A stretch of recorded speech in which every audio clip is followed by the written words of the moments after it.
The haunting of Ravenswood. It had been abandoned for over 50 years, but the house still stood, shrouded in a thick veil of ivy and shadow.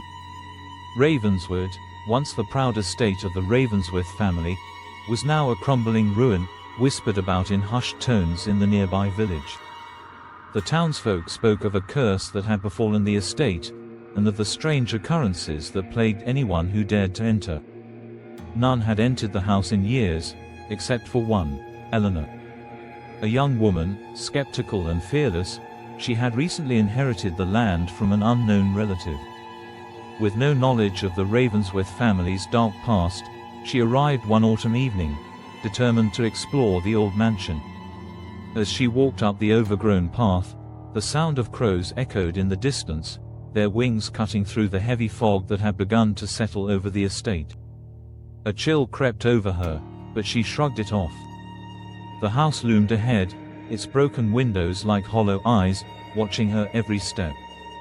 Inside, the air was thick with dust and decay. Cobwebs clung to the corners, and the once grand furniture lay scattered and rotting. She explored room after room, her footsteps creaking on the wooden floors. But as she walked through the grand hallway, she felt it, an eerie presence, like being watched from the shadows. Suddenly, a low call echoed through the silence. Eleanor spun around, expecting to see a raven perched nearby. But there was nothing. She paused, heart racing, and then, to her horror, she noticed something moving at the end of the hallway, shadows, shifting unnaturally, as though they had a life of their own. A cold gust of wind slammed the door behind her, trapping her inside.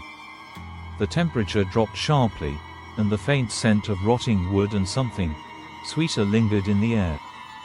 She felt a tug at her sleeve, as if invisible hands were brushing against her skin. "Who's there?" Eleanor called, her voice trembling. No answer. The floor beneath her groaned, and the faint sound of whispering echoed from the walls. The whispers grew louder, unintelligible at first, but then clear as day. "Leave this place. Leave before it's too late." Suddenly, a figure appeared at the end of the hallway, a tall, thin shadow with hollow eyes and long, tattered clothes. It was human, but not quite. The figure's face was obscured, but its presence was overwhelming, suffocating.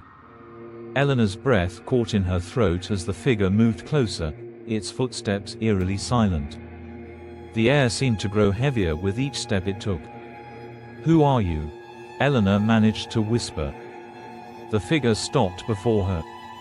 Its lips twisted into a grotesque grin, and it spoke in a voice that sounded like it came from deep within the earth. "We are the Ravenswoods," it said, "and we never leave. This place is ours now, and so are you."